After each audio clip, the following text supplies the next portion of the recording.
오늘의 마지막 세션을 시작하겠습니다. 오늘 세션의 진행을 맡은 서강대학교의 남성일입니다. 제가 오늘 여기 와서 여러 가지로 놀랐습니다. 우선 제일 놀란 게 마지막 세션이라 오디언스가 많지 않을 것으로 생각을 했는데 거의 방이 꽉 차다시피 해서 매우 놀랍고 솔직히 기분이 굉장히 좋습니다. 또 놀란 것은 오늘 이 주제를 다루는 그 스피커들이 다 같이 HR 분야의 전문가들이지만 조금씩 그 포커스가 다릅니다. 그런데 오늘 우리 주제에 대해서는 이분들이 그 프레젠테이션 하는 그 준비한 것을 제가 이렇게 보니까 기가 막히게 잘 맞는다. 그래서 우리 오디언스들께서 오늘 제대로 많은 것을 얻어가실 수 있겠다 해서 놀랍고 기분이 좋았습니다. 사실은 제가 이제 그 한국경제신문에서 이 글로벌 HR 포럼을 오가나이즈 하면서 저에게 그 주제를 하나 선택해달라고, 제안해달라고 했을 때 제가 이 주제를 제안을 했습니다. 제가 이 주제를 제안한 까닭은 정말 많은 기업들이 이제 going global, 외국으로 나가서 기업을 합니다. 그런데 의외로 사람을 쓰고 인적자원 관리를 하는 면에 있어서 매우 서투릅니다. 그래서 많은 실수를 합니다. 그리고 좋은 인재를 또 어떻게 발견할지도 모릅니다. 그래서 우리가 글로벌 HR 포럼에서는 그야말로 우리 기업들이 외국에 나가거나 또 아니면 외국 기업들이 우리에 들어왔을 때 어떻게 하는 것이 그 가장 최적의 그 HR 매니지먼트인가에 대해서 한번 얘기를 해봤으면 좋겠다 해서 제가 제안을 했고요. 다행히 그 제안이 그렇게 헛되지 않은 것 같습니다. 오늘 좋은 스피커 또 많은 오디언스들 이렇게 같이 자리할 수 있게 돼서요. 네, 저의 그 인사말은 이것으로 대신하고 오늘 나와주실 스피커들을 간단히 소개하고 오늘 그 포맷을 말씀드리도록 하겠습니다. 오늘 첫 번째로 그 말씀을 해주실 분은 미스 에이델 Yeargen이라고 현재 휴잇의 그 글로벌 모빌리티 서비스의 디렉터로 있습니다. 미스 Yeargen은 이 인터내셔널 비즈니스에 한 20년 종사를 했는데 나한테 자기가 10년만 일했다고 얘기를 해달라고 합니다. 20년 얘기하면 너무 늙은 것처럼 보이니까 그래서 근데 저는 거짓말을 못하니까 하여튼 일단 그렇게 들은 대로 다 얘기를 합니다. 미스 Yeargen은 그 international trading, 그다음에 corporate purchasing of commodity futures, international transportation, 그리고 export mobility and consulting 해서 그 해외로 인재를 보내는 것 쪽, 또 이렇게 여러 가지 그 international 비즈니스에 많은 경험을 가지고 있습니다. 현재는 relocation 서비스의 매니저로 있습니다. 오늘 두 번째로 또 발표를 해주실 분은 미스터 레이지 오타키, 일본 분이시지만 헤이그룹 아시아의 매니징 디렉터로 있습니다. 미스터 오타키는 현재 싱가포르에서 사무실을 가지고 계시면서 이 아시아에 있는 여러 다국적 기업들, 우리 한국 기업들을 포함한 여러 다국적 기업들에 대한 그 HR 매니지먼트에 대한 컨설팅을 하고 계십니다. 오늘 우리에게 프레젠테이션도 아주 우리 한국 기업들에게는 정말 꼭 필요한 그런 얘기들을 해 주실 것 같습니다. 마지막으로 미스터 데이비드 Arkless를 소개하겠습니다. 미스터 데이비드 Arkless는 세계적으로 유명한 스태핑 서비스 컴퍼니인 Manpower사의 Senior Vice President for Global Corporate Affairs. 그래서 이분은 전부 이 세계 각국을 돌아다니면서 그 인재 산업을 그 맨파워 인재 산업을 또 챙기시는 분입니다.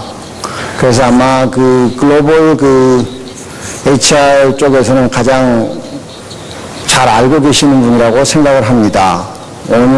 어젯밤에 왔는데 내가 당신은 얼마나 비행기를 타고 돌아다니냐 했더니 금년까지 300일 중에 현재 270일을 비행기만 타고 돌아다녔답니다.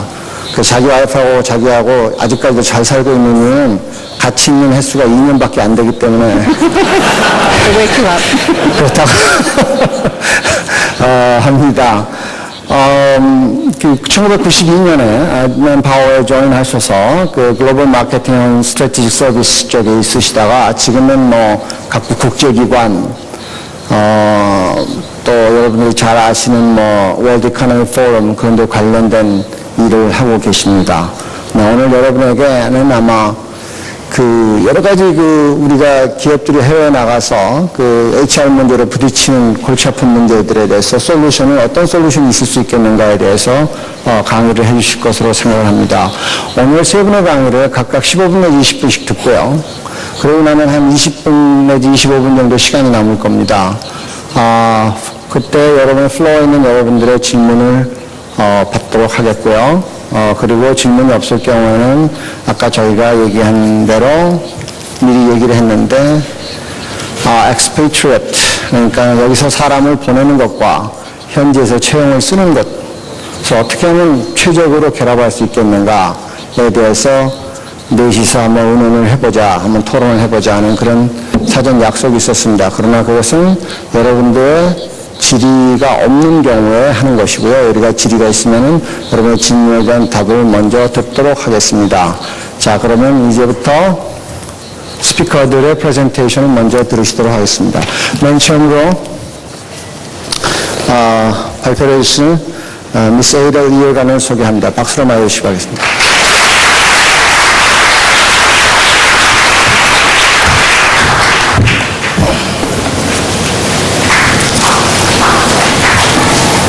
Thank you very much for having me here today to the Global Forum. It's very exciting for me to be my first time here in Korea. And also I want to thank personally my colleagues at Hewitt, Korea, who kindly invited me to submit my concept for today's presentation. For those of you who don't know too much about Hewitt, we're an HR consulting firm. We consult with more than 2,300 corporations on HR, and we also administer compensation plans, executive compensation, best employer survey in Asia, some of the highlights of what we do here. My actual practice that I run is actually an operation for global mobility for clients, and we deliver the service in 6 locations. And it's from this experience and this knowledge and within the context of HR consulting that I present today some of the things that you as leaders in HR need to consider as you move forward in developing, whether it be from your perspective as Korean companies or as global companies, what you need to look at to be successful in really leveraging global talent and your own internal talent and making it global. So with the ever-growing numbers of employees, I'm just trying to move the slides here. There it is. There we go. You have to consider all the aspects of HR, and I know in many of the sessions that I've attended over the last 2 days, many speakers spoke of bringing down the silos within HR. Even some speakers spoke of bringing down the silos across departments in order to be effective as an organization, in order to be nimble as an organization. This is critical. And when it comes to mobility, I think HR really needs to look at the changes that the way they view mobility within the organization.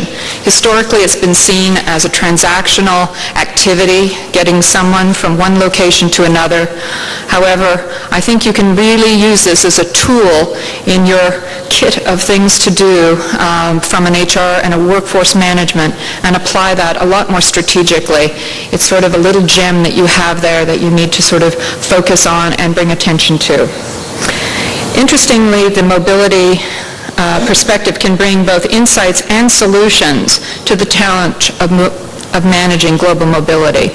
And that's really what we're going to focus today under all of these bullets here that cover talent management, comp, engagement, performance, learning, and also the scary one at the end, I left to the end, is the compliance and risk management.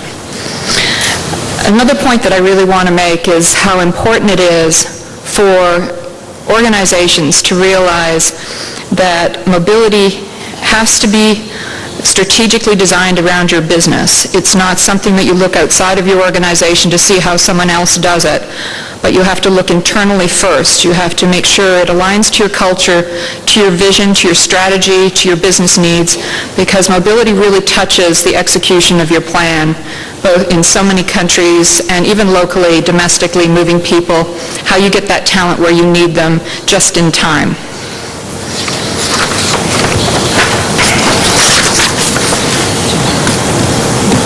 Let's see if we can make this happen. Ooh, great. So here we look at a diagram. I think I've seen so many circles over the last few presentations. They're a very creative way of looking at HR and organizations in these diagrams, but I like this one because when I first saw it, I said, oh, there's mobility. I work in that area, and there it is in workforce management. And that's what really made me start to think that most of the clients that we work with, it isn't all about workforce management. It's about talent management. It's about compensation. It's about pay and all the different implications when you move people that are expatriates around the world. So something you have to consider is when you create these diagrams and these models and you put titles and put things in boxes, I think you have to be very thoughtful of what that means to your organization. And are you creating enough interplay between the different aspects of HR in your business to make sure that you're leveraging each and every one of these? I will, of course, just focus on mobility.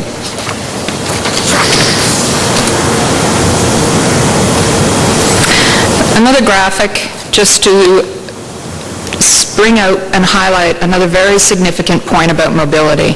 We talk about human relations, we talk about resources, we even refer to people as human capital. When you talk about mobility, one of the fascinating aspects and dynamics, or dimensions I should say, is the people needs. And it's not just the talent that you're hiring, the employee per se, but when you get into mobility, you start to get extremely personal with all the family issues. You become very engaged with what their family issues may be, their challenges at home, their spouse, their children, their friends, their family, their parents. All these things can be impacted by a decision to accept a move. And I think that has to be taken into balance when you're creating your policies, when you're expecting your talent, which is more than likely your top talent, your key talent that you're going to move and pay a lot of money on an expat assignment. How are you addressing all of these other touch points that impact their engagement and their impression of the company? So looking at practice and policy, you also have to balance the people needs with the business results that you're going to be achieving with them. And I love this graphic because it's so confusing, but that's what global activity is. It's a confusing process, and it's part of, I think, the thing that I love most about this business is the challenge of understanding all the initiatives, all the aspects, both corporately, both from authorities, from countries and governments, and also the employees, the local labor law, and the different cultures that you touch in every country. All of these aspects are things that you have to be aware of, that you have to have built into your thought process and your practices. And if you're new to mobility, you're going to need resources and help and knowledge because you don't really want to sort of learn it by doing.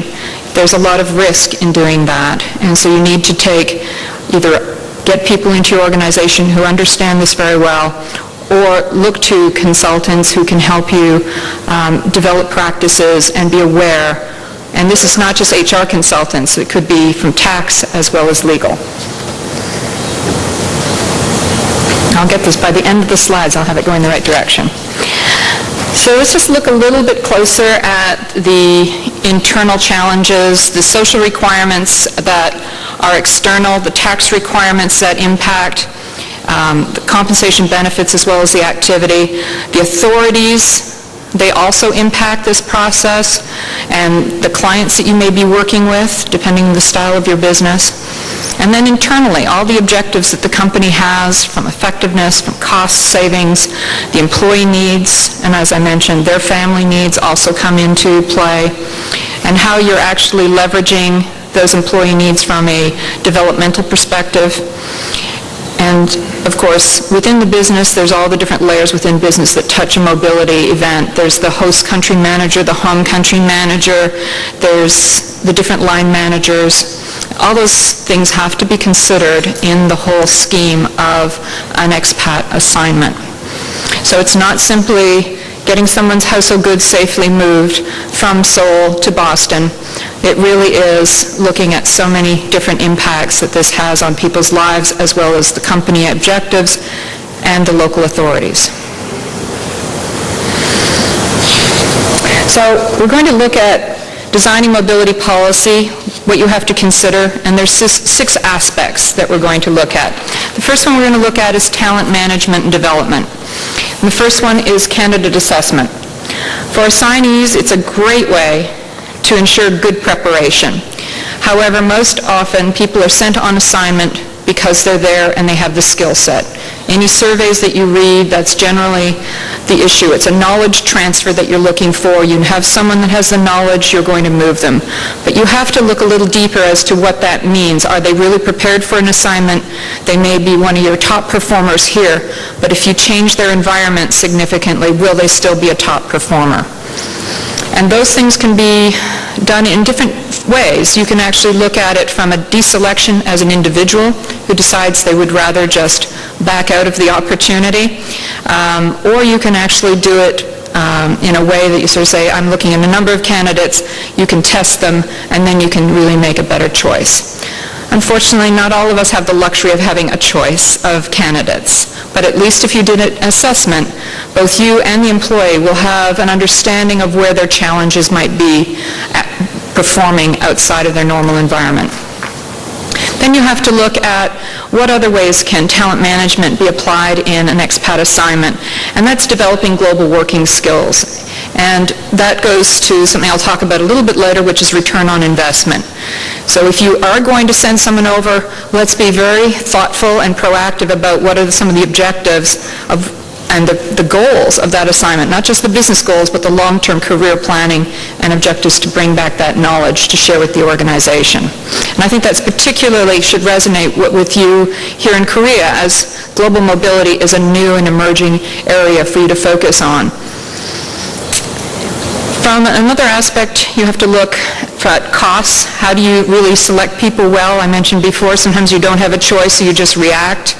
But building candidate pools is something that you have a great opportunity in going into global mobility in a fresh way and setting a strategy by starting to set up these pools and developing people who want to go on assignment, identifying that when they come on board with your organization, and then starting to work with training programs to help prepare them so that they will be successful. Applying the experience of either long or short-term assignments can improve the functionality and efficiency of multicultural teams. In this world of virtual teams, multicultural teams, email, oftentimes we work across borders without leaving the country. And I think that's a very critical aspect of where global mobility can really come in play and make you really excellent at doing that.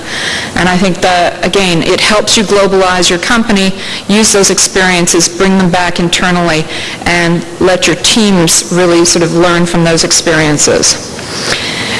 As well, globally progressive organizations are international mobility as part of their requirements for career growth. And as I heard in an earlier presentation, this is not very common that you see the top executive with a global face and a diverse face. Many organizations, though, that are very progressive, very transnational in that way, will actually create that as a requirement for their executive to have had international assignment experience. So this speaks back to candidate pools, career planning, and development. So consider maximizing as well international business travelers. You may have not put a lot of people on assignment, but you may be seeing a lot of people going on international business travel. How are you leveraging that experience? Are you setting people's expectations when they go out and do that type of travel to bring back that and share that information of working culturally, working in other environments with people. Again, it builds awareness, opens people's minds, possibly even intrigues people to maybe want to do something more, to do business travel internationally, or even to go on assignment. Compensation and equity, and again, I think I'm going to try and speed up here a little bit, is that you have to look at the complexities of the equity and the talent market. When you start sending people abroad, they're very visible, and you have to be very sensitive to the fact of how they're perceived and how they're paid. And this can vary by country to country, and you have to be as difficult as it is to create global compensation schemes, you have to be very sensitive to how your expat population is being perceived in the marketplace. The other aspect is the general economics of supply and demand of talent and moving cheap talent. I've seen this too many times with clients where the business is being clever, they're being saying, I can move someone from Eastern Europe and they can work in the UK, there's no immigration requirements, and they're quite willing to work much more inexpensively than local Brits. And these types of things seem very practical, but they're verging on, if not, illegal. So I think you have to be careful how you look at talent internationally, how you manage it, and even how you look at expats. There's a situation in India now where senior managers are actually more expensive. Local senior managers in India are more expensive than expats. So it's not one size fits all, it's not a simple solution, and you have to be very nimble and very be watching the newspapers for the changes that are affecting your business.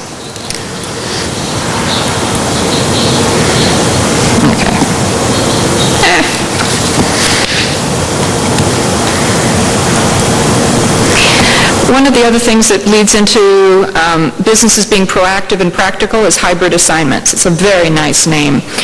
When I first heard this, I said, well, what exactly is that? Is it a long-term assignment, short-term? No, well, it's something we kind of made a deal with the expat. And they were willing to do it, we were willing to do it, and it had nothing to do with policy, had nothing to do with the business's vision for what expats and how they should be managed. And I think this is something that HR needs to really control. You can't let this run rampant. You can't let the business drive these things. You really need to be the authority, the control, and the audit step in this process. So things are moving quickly. You've got to have good, strong policy, and you have to manage it and audit it and sometimes play the bad cop in making sure that things are done correctly. On engagement, I've talked a little bit about some of these things earlier, about positioning mobility as a benefit. Communicating is really key. I like the Disney presentation that was just previous to ours. They're very good at marketing and communicating. Something to be learned about that, whether it be your mobility policy. How do you make that interesting? But I think you do. You have to you use this as a tool to really engage people. This is could be an exciting career path for someone to go on international assignment. So how are you using that policy? How are you communicating it to make that so? And then I think when you do those communications, you have to be culturally sensitive. If you're looking to try and project this policy from a global perspective, what works in the home country doesn't necessarily work around the world. So be very sensitive to, and I can speak from very clear experience, we have a term in the U.S. called U.S.-centric. You might have heard it. And be careful that you don't drive the same things from your own initiatives, from your own countries, from your own headquarters. You can be guilty of the same thing too. We just do it really, really well. And it's very annoying from people in the field and in other countries. Performance and return on investment. I won't go into this too deeply aside from the fact that it's clear that global assignments are extremely expensive. They're sometimes 3 to 5 times the cost of an employee if you stayed at home. So are you doing the business case? Are you doing the cost estimations? Are you really owning, again, the authority and control of how deals are put in place to achieve the business? That's why HR really has to be in tune with what the business needs, wherever their objectives are and wherever they're going to need global talent. And then on learning, executive experience, again, I briefly mentioned that before. This is another critical area where driving that image within the organization that being international, thinking international versus just saying we want to expand globally is one of our mission statements. I think you need to have that image within the organization, and that can include the actual individuals in either the executive suite or the senior managements. There needs to start being aggressive movement to show that diversity of being international. I think also I'll just bring up one thing on learning. If anyone's heard of the expats that move into Korea or they move into another location and they get cross-cultural training so that they're able to adapt and understand the environments they're working in and work with the people well. It always amazed me that for cost reasons, most organizations would never think of training the people they were going to work with about how to work well with a Korean, how to work well with an American.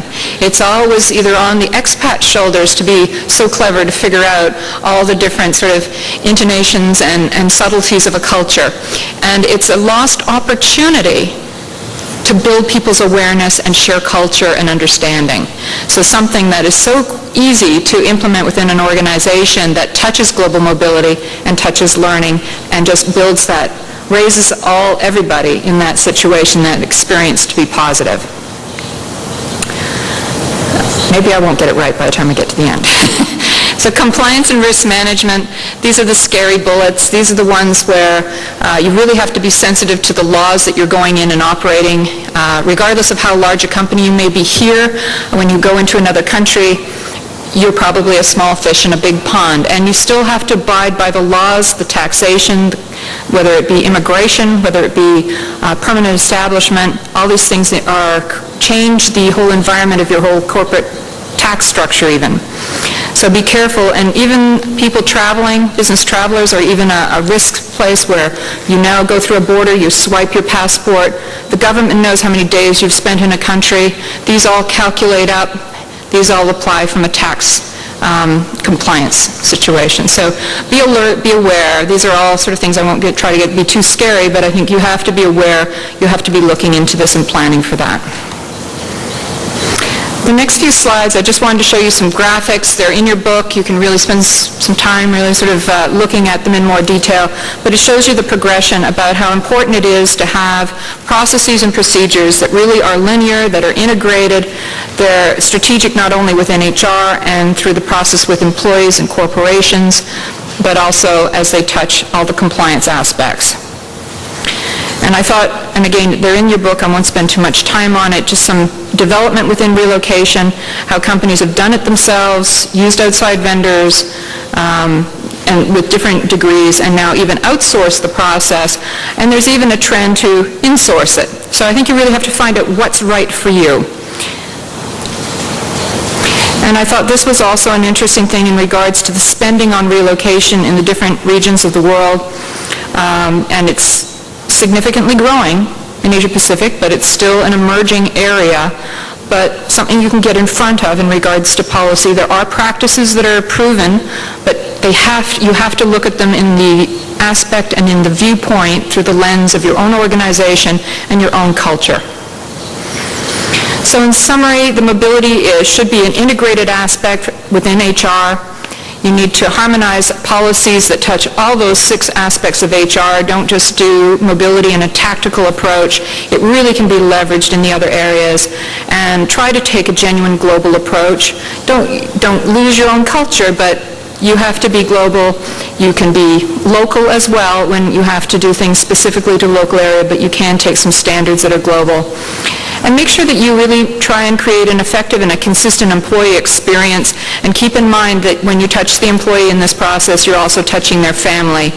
And that's hugely important for how they're going to perceive their importance within the organization, and how they're perceived at home, and how their family thinks you are treated within the firm. So important things, and of course, beware of all the laws, jurisdictional and otherwise. Thank you very much for your time and for having me here. 네, 감사합니다, 미스 예건. 쭉 글로벌 인적 자원 관리에 있어서 쭉 염두에 두어야 할 것들을 일반론적으로 설명했습니다. 다음에는 미스터 레이지 오타키께서 글로벌 탤런트 소싱에서 특히 한국 기업들의 실패, 그리고 한국 기업들이 배워야 될 거에 대해서 말씀해 주시겠습니다. Mr. Ohtaki. Dr. Nam, thanks for the introduction. I'm very delighted to be here. I'm very impressed by the scale of this global HR event. I wish we have something like this in Japan so that, stimulates interest of a Japanese company going global, learn more about the global HR, management methodology. But I think you're, a couple of years ahead of Japan in that sense. I have been HR human resources consultant for the last 23 years, and particularly the last 7 years, I had opportunity to live in Singapore and to support global corporations, including Korean multinational corporations, to settle down in Asia by resolving difficult HR challenges. So I would like to spend maybe 15 minutes or so to share some of my experience working, supporting those global corporations, including Korean corporations, in solving issues, HR issues in Asia. Yesterday morning, very early in the morning, I was given an opportunity to run a special lecture to CHO people, and some of my detailed suggestion to Korean multinational companies are actually already printed on this morning's newspaper. So if you have a chance to read the article, I would appreciate it.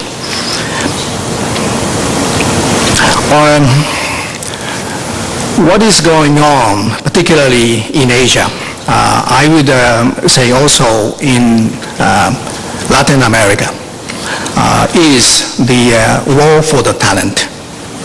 The world itself, war for the talent, has been around for many years, but particularly last year and a half, we see this war is getting really serious, fierce.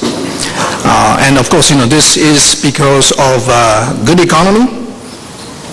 Until now, we don't know. Some cloud is coming from U.S. now. But at least up till now, most of the Asian countries, Latin American countries, enjoying a very favorable economy. And plus, those countries historically, they didn't have enough number of really top knowledge workers.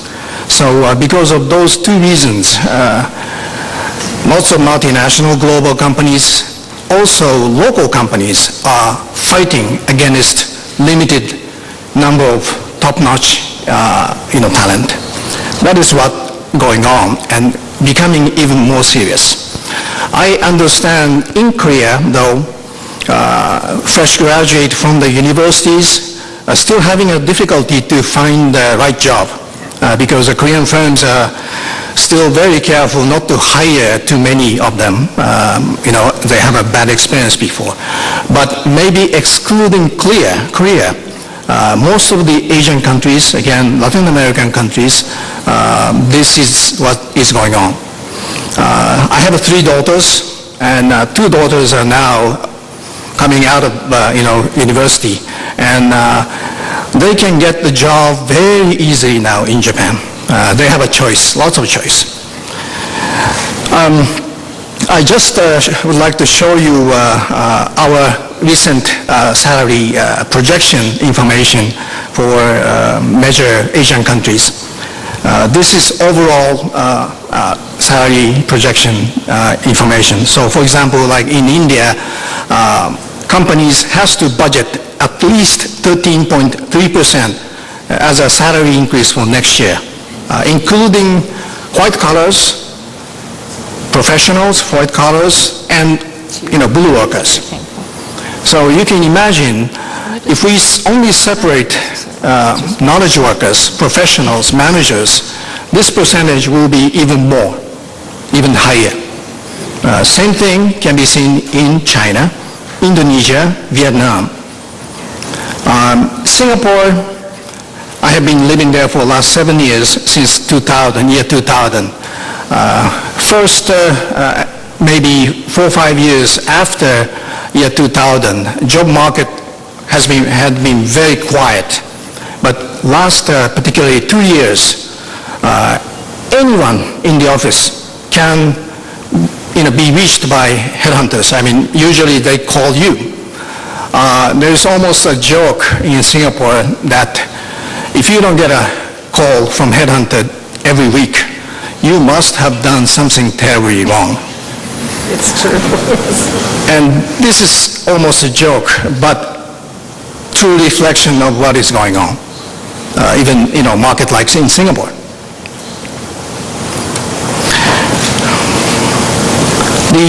Therefore, for the global corporations in Asia, Latin Americas, how to retain those talent. Of course, attraction comes first, but how to really retain what you already have is really becoming a critical issue.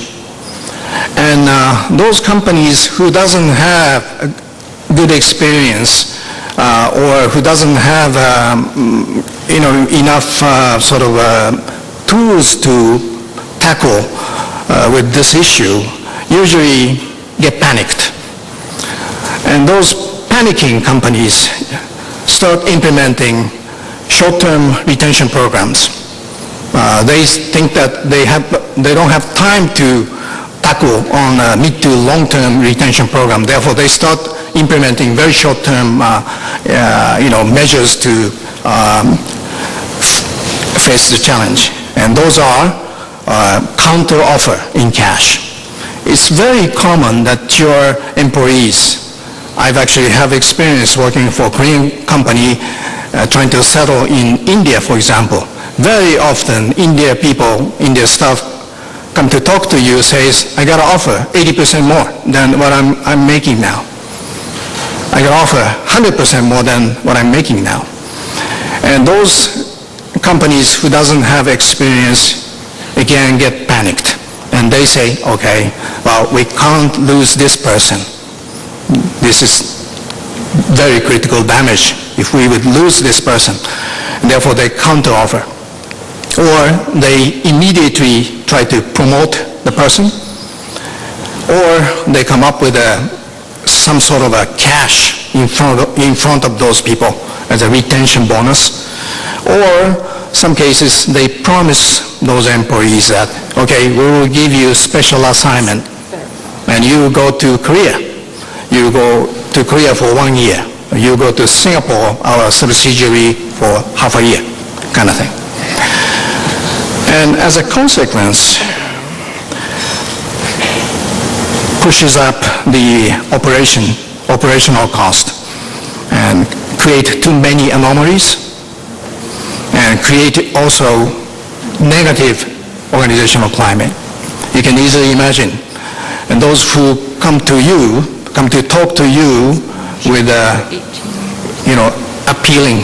trying to appeal you,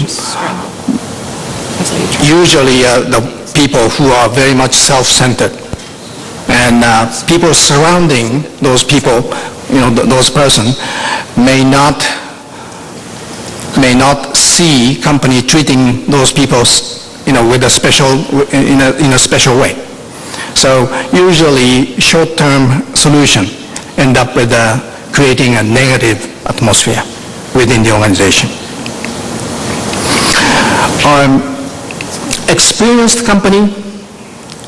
Experienced global companies knows this very well. Under the remuneration, there are monetary remuneration and non-monetary remunerations. Cash, non-cash. And we all know what cash is. But under the non-cash remuneration, there are programs such as promotion, commendation, even like a working environment, people development programs, or company status, work-life balance, or self-realization programs, and so forth. An experienced company knows that the money monetary reward, remuneration works for attraction. But for the retention, non-monetary factors are much more effective, much more effective. So people can be attracted by cash, but whether he or she decide to stay with the company is a lot to do with the non-monetary factors. Companies, again, status, if the company gives them opportunity to develop themselves or give them opportunity to self-realize themselves. So those companies who has an experience, they don't get panicked, because retention is all about improving employee satisfaction and making them feel that this is a great place to be. We all know that neighbor's garden is greener, looks greener, I'm sorry. But reality could be totally different. So retention is all about making your employee feel that this is a great place to be. And a little bit ironical, but if you focus on improving your employees' employability, employability is is marketability, in other words. If you focus your effort to improve your employees' employability, marketability, that actually eventually improve your employees' retention. You may be afraid of the fact, the case that you lose your employee if you improve their employability, but that doesn't work that way. If you start treating your employees to really think like them, try to improve their marketability, they'll appreciate, such effort by the company, and they start thinking that, hey, this is not a bad place to be. And they eventually stay. So that mechanism, good experienced company, they very much aware of it. So they don't panic. They don't go for a short-term countermeasure. So what I see among the global company, some of the experienced Korean companies, already do this also. Japanese company, some of American or European, well-established, experienced multinational global company, they cope with this situation with those measures, which is rather long-term. Number one is a globally managed career development programs, career counseling, and they provide employees with coaching services. Now, so far I've been talking about only local overseas employees, but this is also true for the expatriates employees.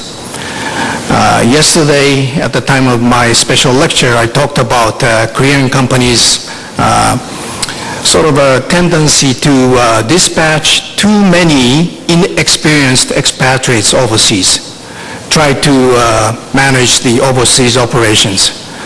And I warned the Korean companies that is not good. That is not good for the company. That is not good for the subsidiaries either. Not good for the head office, nor good for the subsidiaries.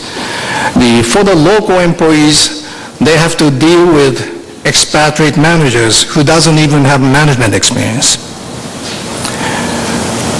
And because expatriates, many of them go to overseas to occupy most of the important management positions, the fact discourages local employees. Therefore, you may be able to attract top-notch local talent, but they very soon realize that, hey, I don't have opportunity with this company. Korean expats come and go, and they don't give us the opportunity to grow. So This is also true for expatriates, particularly for Korean companies.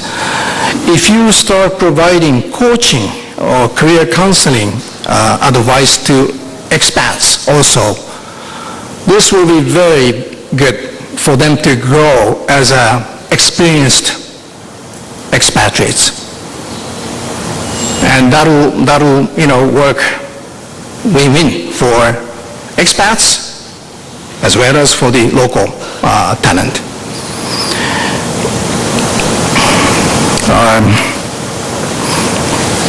The last point about this slide, is we have to have better clarity in all the HR programs, disclosure, better clarity. That is very much favorably perceived by any employees, any nationality, with any nationalities. And I repeat, increasing their employability would eventually improve the retention of the talent. And this is true for the overseas employees as well as head office expatriates. That is my message. Thank you. 네, Mr. Ohtaki 감사합니다. 오늘 라스트 스피커로 이제 Mr. David Arkless 모시고 HR 스트래티지 솔루션에 대해서 말씀드리 듣겠습니다. Thank you, Mr. Session Chairman, and welcome everyone to this last presentation before we get into a discussion. This session by me will be in English, real English, because I was educated there, so this is not American English, this is English. I am a presentation anarchist. I'm often invited to make a speech about something and I fail to stick to the subject after listening to what's happening in the room, and I intend to do exactly the same today. I love the title of the conference, Global Talent, Global Prosperity.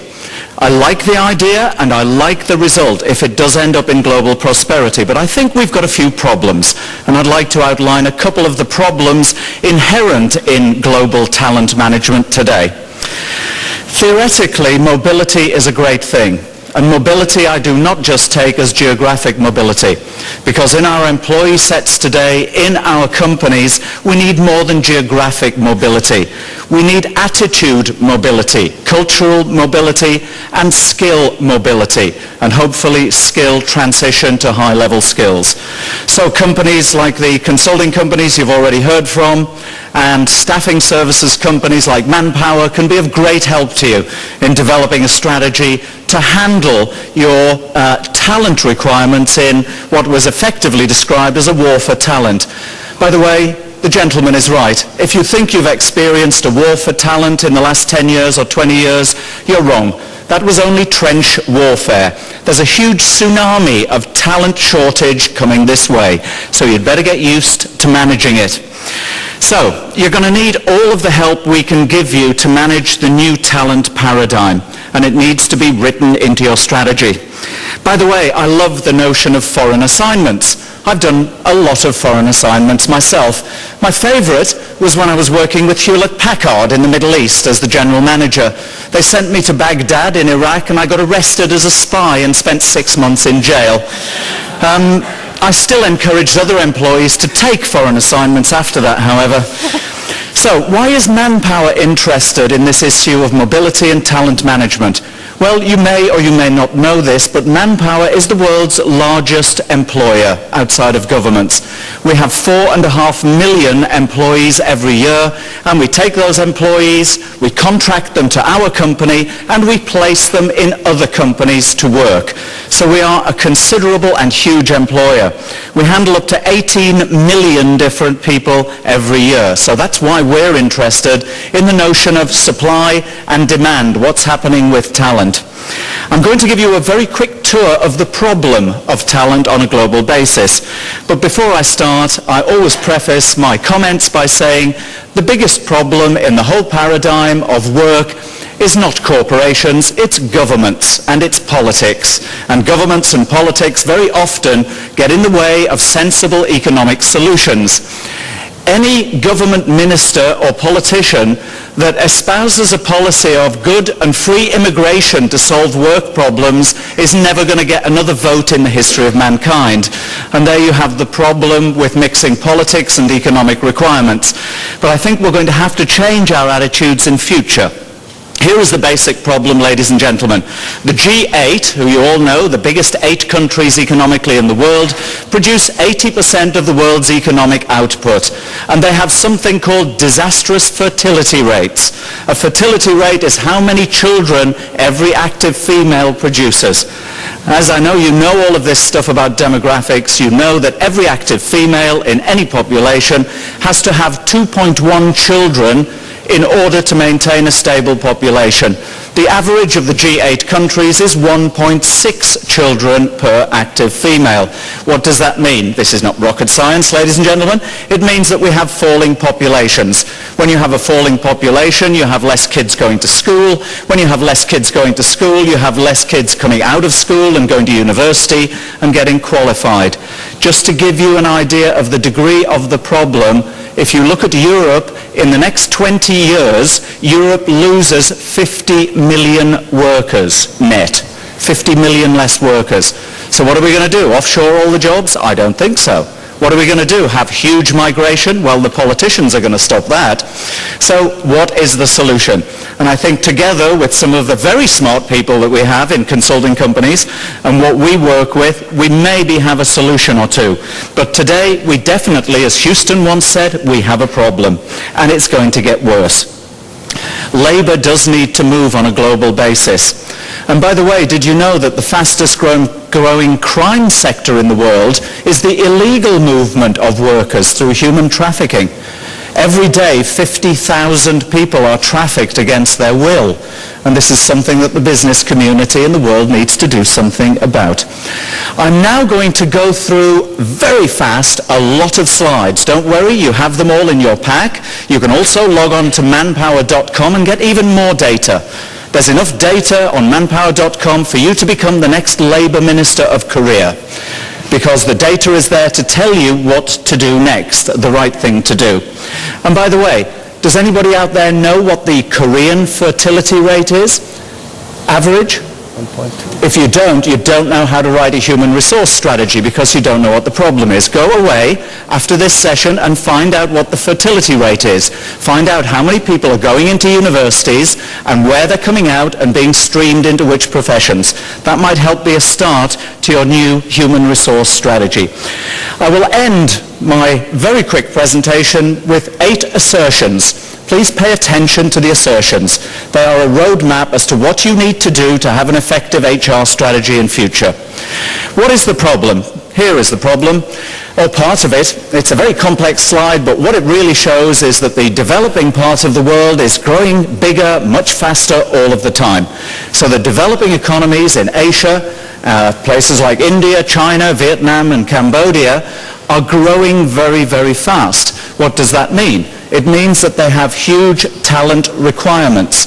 It also means, ladies and gentlemen, if they cannot produce enough of the right people in the right place at the right time, that as my friend from Hay says, then pay rates are going to rise very fast, because if you can't find someone, you're going to pay whatever you need to give them a job. So, the notion that the G7 countries can now offshore everything to a low-cost location called the developing emerging market economies is wrong, because we see exactly what the gentleman said, which is very fast pay rate escalation. Globalization is evening out the playing field. This shows the price of commodities around the world upon which everything is based. And what it shows is that the prices around the world for commodities are getting much more expensive around the world and very fast. In the old days, the G7 could go to somewhere in the Far East and get cheap commodities, take it back to Europe, manufacture something fancy, and sell it back to Asia at a really advantageous price. Those days, ladies and gentlemen, are over. We do a survey once a quarter of 40,000 employers on a global basis, and they tell us whether they're going to be hiring people or not. This is the results of the last survey, which shows that the countries that are having the most positive hiring intentions are in the emerging economies of Asia. That means the market in which you are operating, or at least you're a satellite on the side of, has the highest level demand for talent in the world. What is happening with offshoring? Well, everyone thought we'd go from America to send everything to India, and when it got too expensive, we'd send it to China, and then we'd send it to Vietnam, and then Cambodia. Then eventually we'd find some little tiny island in the Philippines that would do all of the manufacturing, and Taiwan would end up as one big shoe factory. Well, it's not happening like that. Because what's happening today is that the countries that were the first targets of offshoring, the pay rates have risen so much, they have got to offshore in turn. This slide shows exactly what happens when you take a lot of manufacturing to a country like Mexico. It becomes so expensive that you've got to offshore again to another South American country, and the share of manufacturing for that country falls. The bottom line of the story, ladies and gentlemen, is the offshoring world changes very fast, and if you offshore to somewhere, the competitive advantage on a pay rate basis might last about 2 to 3 years. So be careful what you offshore and where you take it. I love this slide, basically because it was so complicated when I first saw it, I didn't understand it. Basically, if you take the graph, what it shows you is a migration of the way that work happens inside of companies. It shows everything from basic work all of the way through to very complex outsourcing in the top right-hand corner. I'm not going to bore you with this, but Indian companies have all of a sudden jumped from handling out-tasking in the bottom left-hand corner to doing multiple process outsourcing on the top corner. So what they're doing is India is taking jobs from all over the world and re-offshoring it to places back where it came from. Guess what's happening? The old world is having its talent ravaged. Not just do we have falling fertility rates, but the new world is coming back and stealing all of our talent. So indeed we have a problem. So this is what's going on a global basis. People are going to go where the jobs are, especially if they're paid higher, and jobs are going to go where people are, but only if the jobs can be offshored. Let me tell you what the growth sector of the world is over the next 50 years. It isn't manufacturing, it's the service industry. And there's only so much of the service industry that you can offshore. What you can't offshore is customer intimate service jobs, which accounts for 95% of the service sector. Once the call centers have gone, once the technical response has gone, you can't offshore anymore. Service jobs have got to stay where they are generated. And there is the problem with offshoring. We calculate, along with some very smart people in the IMF and the OECD, that as a total over the next 50 years, we will only be able to offshore about 10 million jobs. That isn't going to handle the problem of not having enough people where things are being made. So we need to do something different. That just shows you how fast the service sector is growing on a global basis by industry. Right across the board, the service sector is the fastest growing part of the industrial world. In every country in the developing world where the people are being born, we have another problem. Just look at China. China has lots of people, right? Shouldn't have a talent problem, right? Well, I'm sorry, that is wrong. There are 400 million people marginalized in the countryside with inappropriate skills who all want higher paid jobs, don't know how to do anything but grow rice, and all want to go to the 200 major cities with more than 1 million people. Guess what the Chinese government's attitude to that is? They cannot move. So China has a problem. We have something like 10,000 outstanding job positions today to fill in the 200 major cities, and we can't find enough talent to fill those jobs. China has a real problem, just like everywhere else. This particular survey went around all of those countries at the bottom, from Argentina to China to Vietnam, and said for every 100 graduates that you see in your country, how many can you employ productively, even with a lot of company training? The average was 10 to 13%. Does that tell you we're doing something wrong? I think it does. There's a huge problem in the world of synchronizing the output of educational establishments and the economic requirement of the country for those people. I'll give you another example. Germany has had an unemployment rate of 10 to 12% for the last 10 years. It's now down to 9%, but that's still a huge number of people out of work. And yet we have 7,000 unfilled jobs open in Germany. And there are 397,000 people in Germany on retraining schemes. The answer is we're not training people for the right things on a global basis. China has a problem of too many people and not enough talent. India is producing too many graduates who are unemployable. These are some of the stimuli that give us the evidence that indeed there is not just a war for talent, but a nuclear holocaust for talent today. So, offshoring is becoming a two-way street because the countries that we thought were the breadbaskets for labor are now coming back to Europe and North America to try to attract talent to get the jobs done that we've offshored to them. How crazy is that? So talent is becoming much, much more mobile. And countries and companies are starting to realize that we must find talent where we can, we must move it when we can, and we must move parts of our productive units to other countries if possible.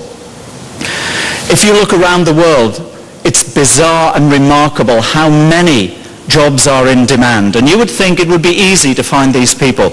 Our latest global survey shows that we can't find those 10 job categories in great enough numbers. By the way, you try running an economy without those jobs. It's impossible. United States, very similar. UK, very similar. Germany, even worse. France, even worse. Japan, they've got real problems. And we are only going to see an acceleration of shortages until we synchronize training and development, company development, with the kinds of economic requirements for jobs that we have. The other problem we have is that the world is aging very fast. We're getting increased dependency rates in every country in the world. China is aging fast. Korea is aging fast. What does that mean? We have high dependency ratios. What that means is there's not enough kids to support the old people like me that want to retire. And if you think that your kids today are going to spend the next 60 years supporting your retirement, you're wrong. They don't want to do that. So we've got to become much, much smarter in the way that we handle labor markets in future. We've got to bring older workers back into the workforce. We've got to give them mobility of career. And by the way, we went out and surveyed 28,000 employers and asked them if they had a strategy for employing older workers or retaining older workers. Well, there are the sad results. 70 to 80% of them said they had no strategy whatsoever. So if you're developing HR strategy, get out there and do one for aging and older workers to get them back into your company. You're going to need every single worker you can get. There are many labor market challenges on a global basis, and we talk to governments all of the time. One is the growth of that service sector, which can only be resourced locally.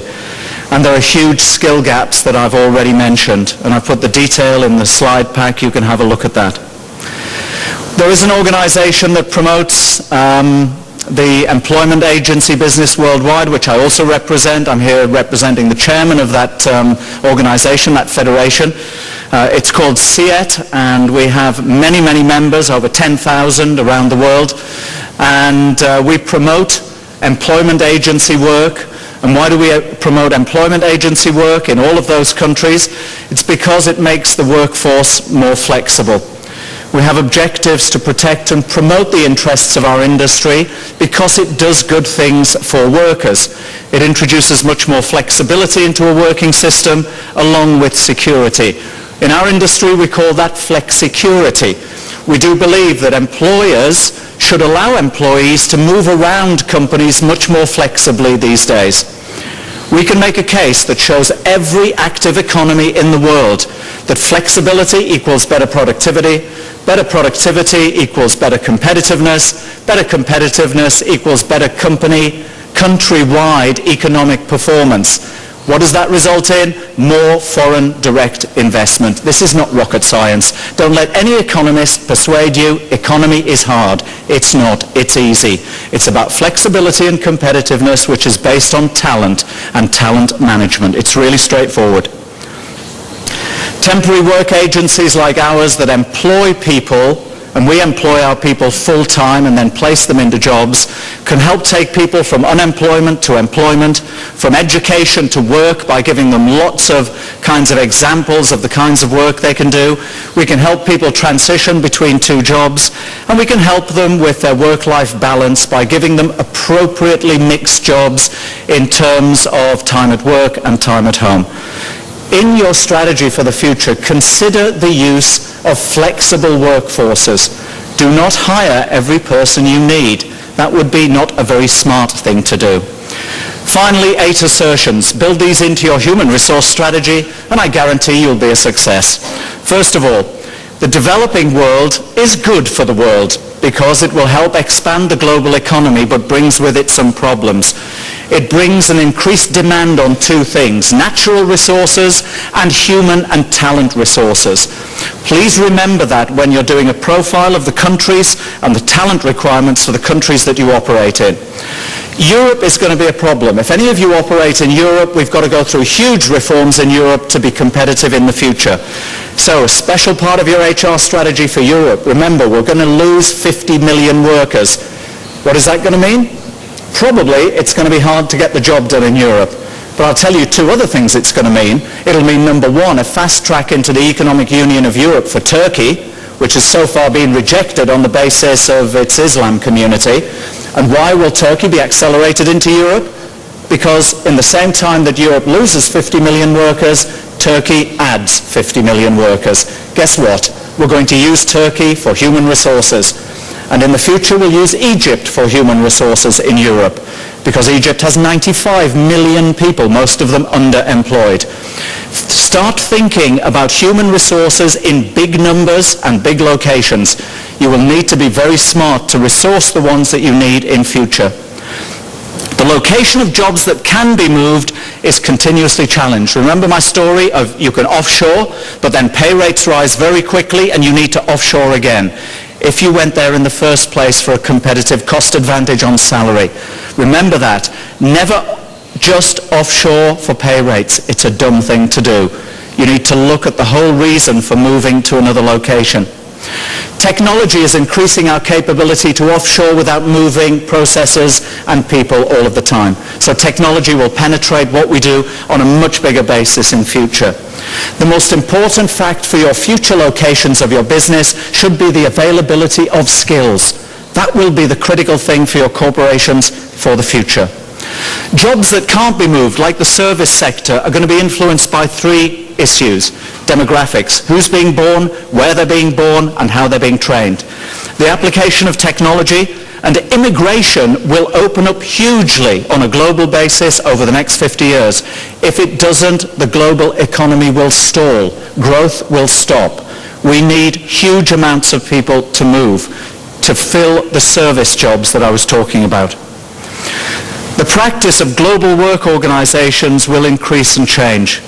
Technology is important, but you're going to need many, many more technologically savvy people that can handle processes remotely. The way we look at a team and people management will change hugely over the next 10 years. Bigger geographies will be able to come into intimate contact inside of your company if you build your technology correctly. Demography will force a rethinking of global policies and regulations. I'm on the board of the International Organization of Migration, and we already see governments willing to change their policy. For instance, North America, the United States. How dumb can you get? Let's build a wall across the country from the Pacific to the Atlantic to stop anyone getting in. And yet we need 1 million new workers a year from Mexico and Latin America. And we already have 13 million there illegally. Building walls does not stop people moving. It never has in the history of mankind. The Great Wall of China, the Apennine Wall, the Azteca Wall, Hadrian's Wall, the Berlin Wall never stopped people moving. Nothing will stop people moving if they want to. So we better get smarter with government policy. So governments are going to have to manage their policy a lot better.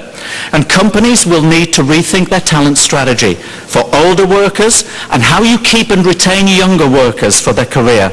You will need global mechanisms from organizations that have already spoken today on how to manage and access talent and how to retain it. Skill systems in your company must respond to a different kind of workforce, to the demographics, and to the challenge of changing skills up to 20 times in a person's career. That's what your young people want. They want to be skilled for today's challenges, and today's challenges will be different next year. You better be prepared to develop those people. And finally, if you're in HR and staffing services, get ready, because it's like the great flood now when we're all on an ark with a lot of animals. And things are going to change when the water drains down. We're going to need to be very different. If you're in HR, if you stay where you are today, you'll be commoditized, you'll be outsourced. These companies will run your comp, benefit and retention schemes, and you won't have anything to do. Where you should be operating is at the strategic level. If your company does not have a CTO, you better get one quickly. And when I say CTO on the board, people think I mean Chief Technology Officer. I do not. I mean Chief Talent Officer. If you don't have one of those in your company, you're going to fail within 10 years. You need to ensure that you add value through human resources, and we got out of that habit in human resources. So use all of the expert help from outside that you can. Your future depends on two things: accessing, finding, and hiring talent, and then being able to keep it. Thank you very much indeed. 네, 감사합니다. 시간을 아주 정말 잘 맞춰주셔서 20분 동안의 디스커션 타임을 갖도록 하겠습니다. 서두에 말씀드린 대로 여러분들의 질문을 우선 먼저 받도록 하겠습니다. 질문해 주실 분들은 손을 들고 얘기해 주십시오. 네, 저기 마이크를 좀 갖다 주시겠습니까? 이 질문을 하셔도 이쪽엔 되죠? 저 통역은 되죠? 네, 오케이. 네. KK Kim from KK Consulting.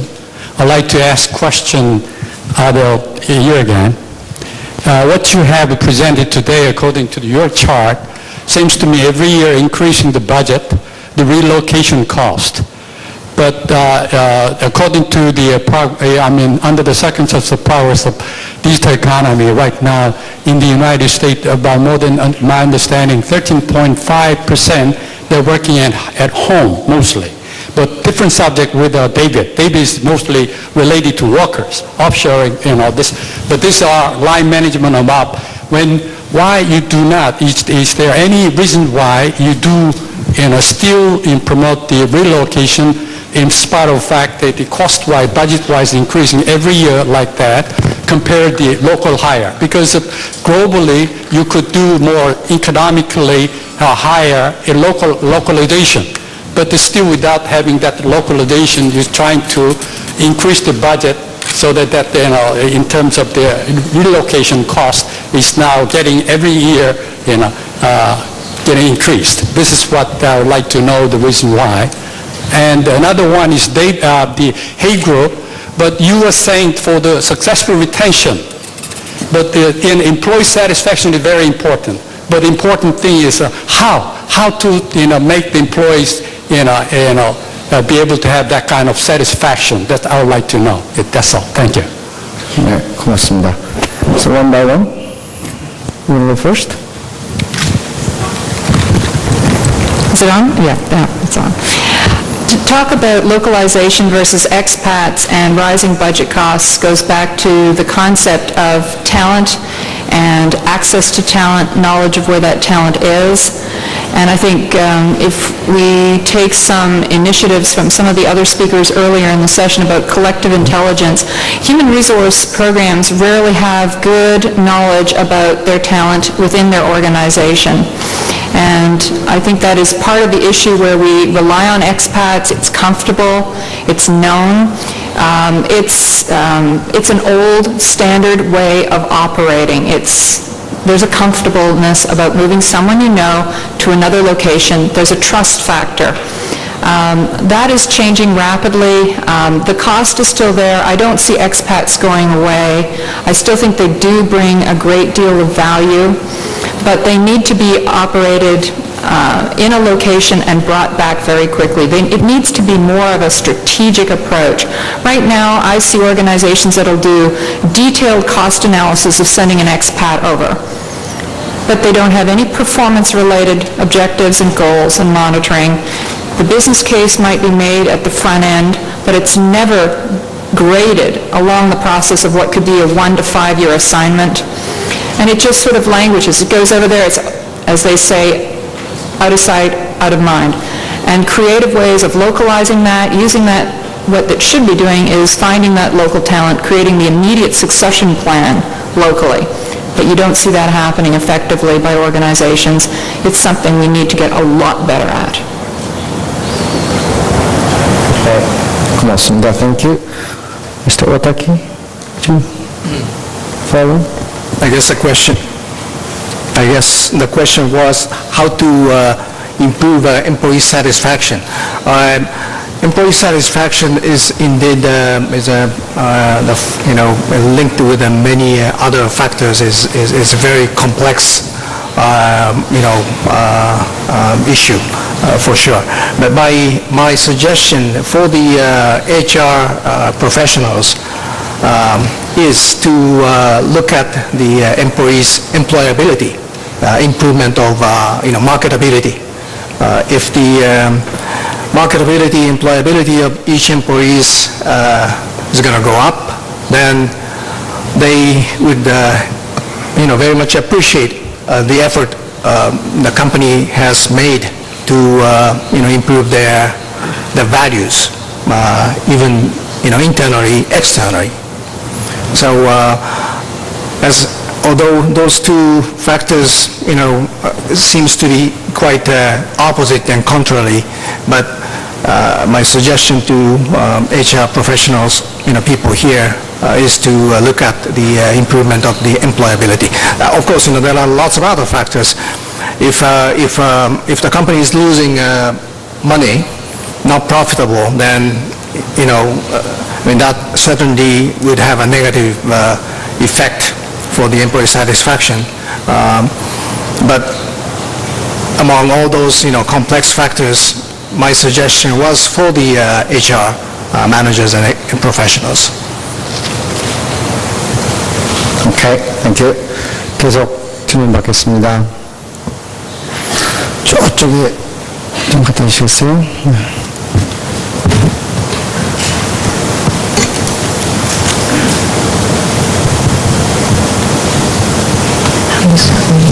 강의 감사하게 잘 들었고요. 레이지 오타키 스님께 질문 드리겠습니다. 직원들이 뭔가를 제시할 때 단기적 그러니까 솔루션 방법은 그러니까 회사의 영업 비용을 증가하고 별로 좋지 않는 그런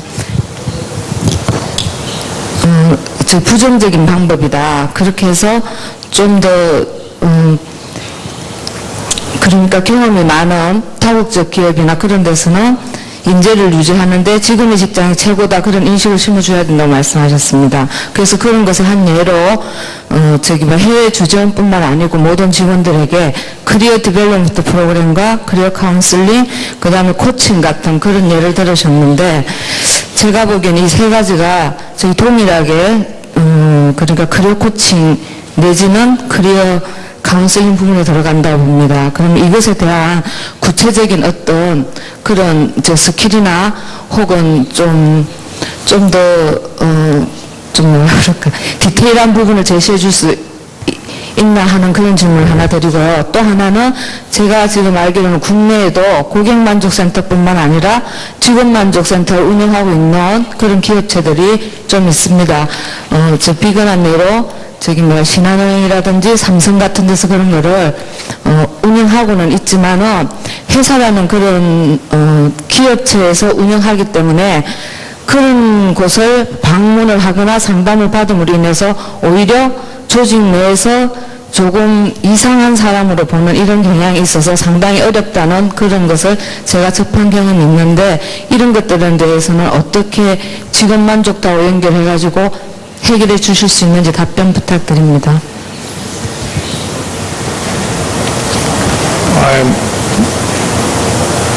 The first question about the counseling and coaching tools and approaches, methodologies. Yes, there are, very much established approach or methodologies to do that. Any professional consulting firms or any HR, administration service firms, they offer such services. Having said that, the coaching, everything about the coaching is, how professional that coach is, and also how between coach and the incumbent, the chemist issue, and language, cross-cultural issue. So in addition to those tools, methodologies, whether you can meet the right coach with the right chemist, that soft kind of side is really another important issue. But those are readily available. Now, the second question, you mentioned that the Employee Satisfaction Center run by employer. I thought you mentioned like a case of Samsung. And I may not be understanding your question in a correct manner, but are you saying that because those center is run by employer, that they are not necessarily being trusted by employee, or they are seen as a kind of biased organization? Is that your sort of a statement?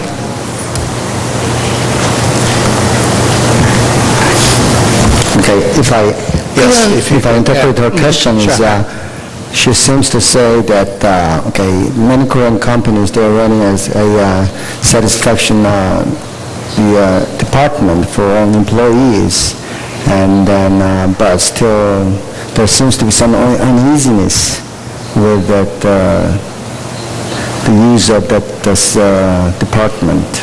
Okay. And but you're still stressing the advantage of that running that department. Okay. Because satisfaction center. How do you think about that? Means that the satisfaction center is not being trusted by employees. Yeah. Okay. I don't know the situation, but like a European, multinational. I mean, in Europe, there's a works council where in those activities, members from union participates. Almost with an equal sort of authority with a representative from the employer. I mean, that could help. I don't know.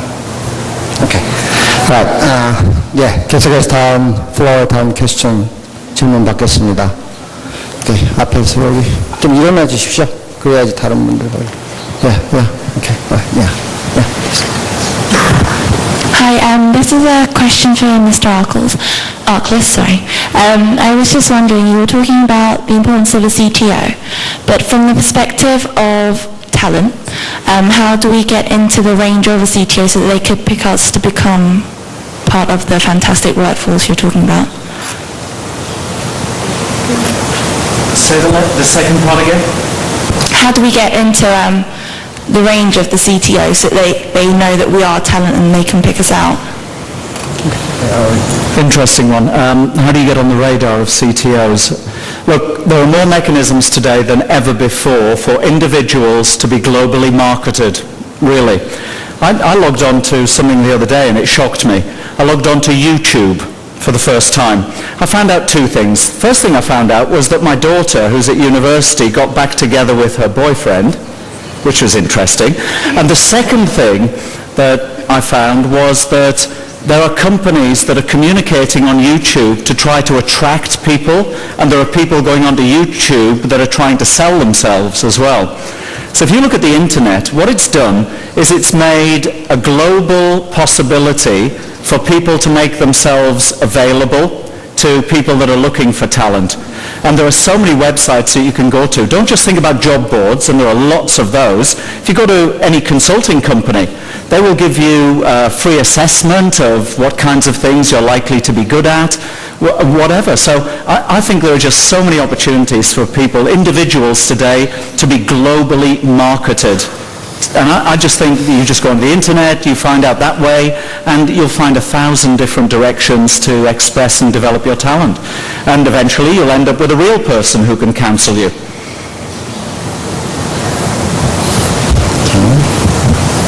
네, 계속해서 받겠습니다.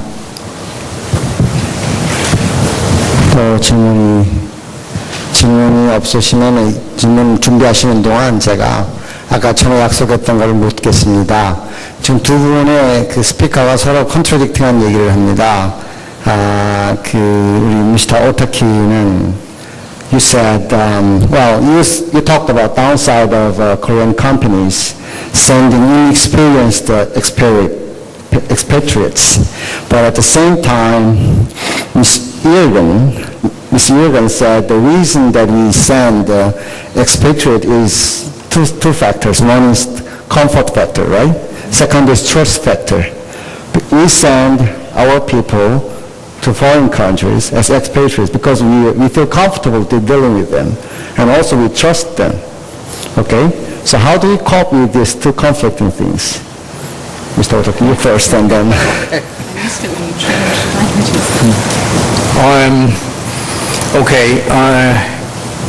Understand that the Korean company trust the head office employees, Korean employees, much more than they trust the overseas local employees. I think there is a bit of a lifetime, long-term employment, which makes employers comfortable working with the head office Korean employees, rather than dealing with those overseas employees who joined only like 6 months ago, or only 1 year ago.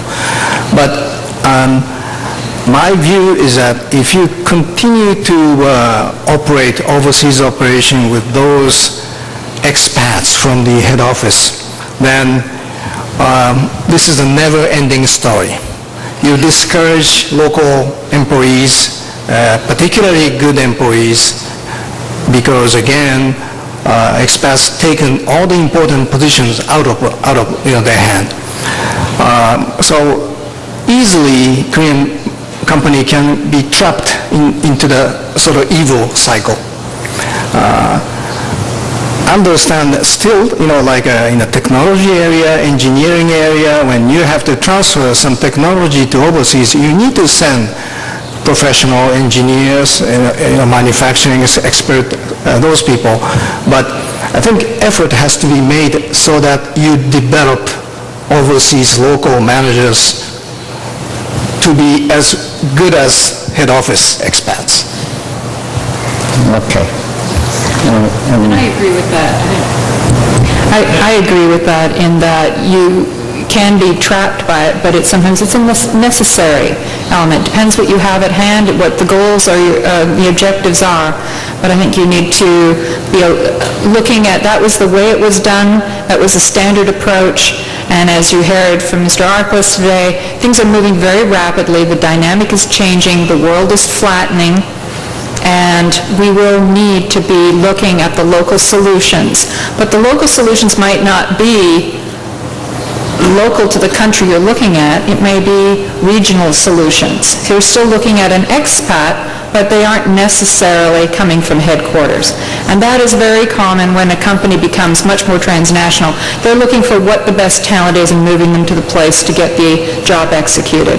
So I think, again, that looking for local talent is one thing, and it needs to be a a bucket that you're really analyzing of the talent, the pool that you have. So the more you can be strategic about creating your talent pools that we talked about earlier, I think that is very, very important to differentiate between for just sort of taking, we've had situations where people would be coming back from an assignment they'd been on, well, it's time to send him back out there, because he's making good bucks, his spouse is looking for another sort of international, chance to set up a new home in a new country. So I think you have to be careful if it gets to be a sort of a cronyist sort of approach to expatriates versus a business execution, a nimbleness. Okay, thank you very much. 이제 시간이 다 된 것 같습니다. 오늘 1시간 반 동안 세 분의 좋은 스피커께서 말씀해 주셨고 또 좋은 토론을 해 주신 데 대해서 감사드립니다. 아울러 오디언스 여러분들의 좋은 질문도 이 모임이 더 값있게 되는데 이바지했다고 생각합니다. 오랜 시간 동안 같이 해주신 여러분들 그리고 세 분의 스피커에게 감사드리면서 오늘 세션을 마치고자 합니다. Thank you very much.